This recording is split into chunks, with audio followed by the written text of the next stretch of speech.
In this video, we're diving into something truly fascinating, what I like to call the Godfather method of emotional intelligence. Now, before we start, I'm not suggesting we all become mobsters, but there's something incredibly powerful about the way Michael Corleone handles himself throughout the Godfather trilogy that teaches us volumes about emotional control in high-pressure situations.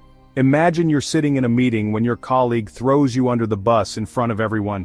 Your heart races, your face feels hot, and you want to either explode in anger or sink into your chair. We've all been there. But what would Michael Corleone do? He'd remain perfectly calm, his face revealing nothing, while his mind calculates 6 moves ahead. That's the advantage we're exploring today. The famous line in The Godfather, "It's not personal, it's strictly business," isn't just a cool movie quote, it's actually a fundamental principle of emotional intelligence that can transform how we handle challenging situations. Think about it. How many times have your emotions led you to make decisions you later regretted? That hasty email sent in anger, that defensive reaction during a performance review, or that moment you showed your full hand during a negotiation because someone pushed your buttons. In one of the most iconic scenes in film history, Michael Corleone sits in a small Italian restaurant across from Sollozzo and McCluskey. Everyone watching knows he's planning to kill these men who threatened his family, but his face betrays absolutely nothing. His hands don't shake, his voice remains steady. Meanwhile, inside, he must be experiencing a hurricane of emotions, fear, anger, anxiety.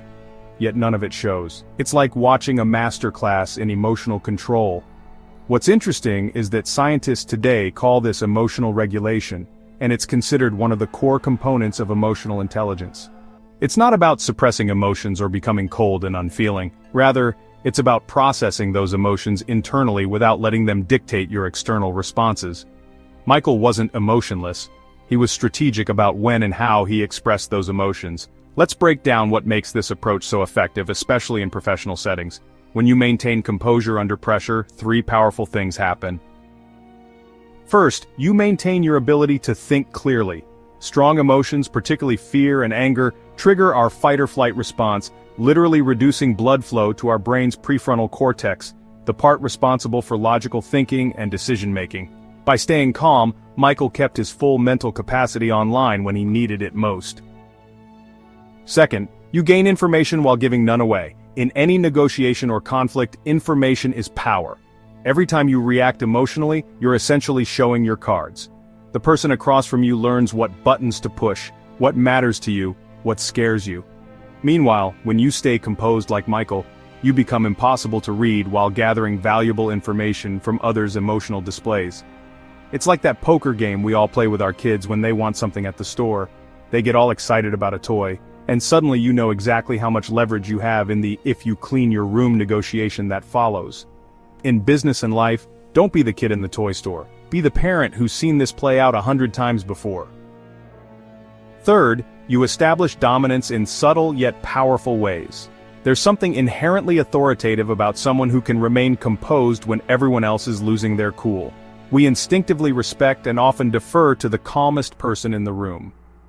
Think about how everyone in the Godfather universe eventually comes to fear Michael more than they ever feared his more outwardly emotional father, Vito. Remember the scene where Michael discovers his wife has had an abortion? Most people would explode with rage or break down. Instead, Michael's response is controlled, calculated, and ultimately, more chilling. His emotional restraint becomes a form of power itself. Now I can hear some of you thinking, but isn't this just about suppressing emotions? That doesn't sound healthy. And you'd be absolutely right to question that. The key distinction here is between suppression and regulation. Suppression is pretending emotions don't exist, pushing them down until they eventually explode, often at inappropriate times, like when you scream at the poor barista because they put whole milk instead of oat milk in your latte. Regulation, on the other hand, is acknowledging your emotions internally, processing them, and then choosing how and when to express them.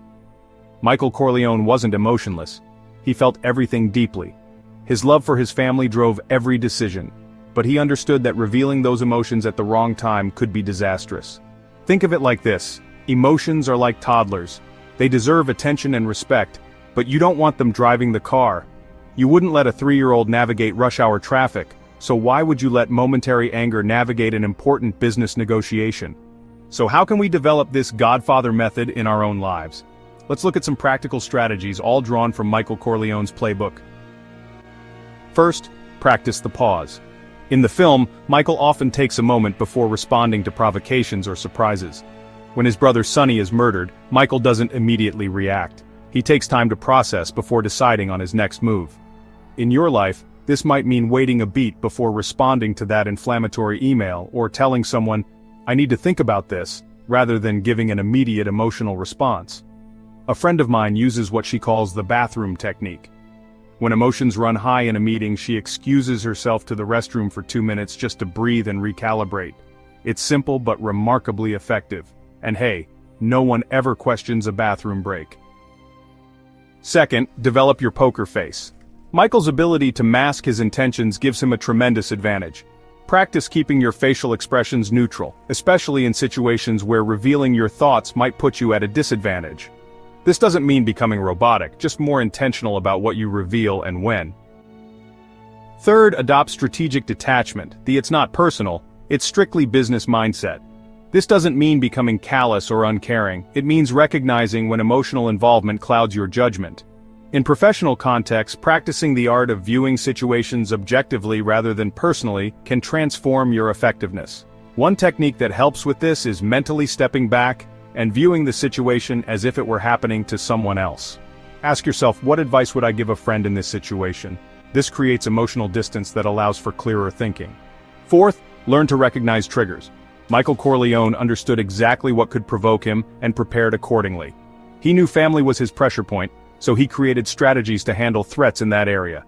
What are your emotional triggers? Identify them, accept them, and prepare contingency plans for when they're activated. Fifth, use silence strategically. Michael often lets uncomfortable silences stretch, causing others to fill the void, usually with valuable information. In negotiations or difficult conversations, resist the urge to fill every silence. Let the other person talk. You'll be amazed at what people reveal when they're uncomfortable with silence. Now there's an important caveat to all this. The Godfather method isn't about becoming cold or unfeeling. Michael Corleone's tragedy is that he eventually loses touch with his humanity. His emotional control becomes emotional disconnection, and it costs him everything he truly cares about by the trilogy's end. The lesson? Control your emotions, don't eliminate them. Use emotional intelligence as a tool, not a lifestyle. Know when to let the walls down with those you trust. Even Michael had moments of genuine connection with his father, his first wife, and occasionally his siblings.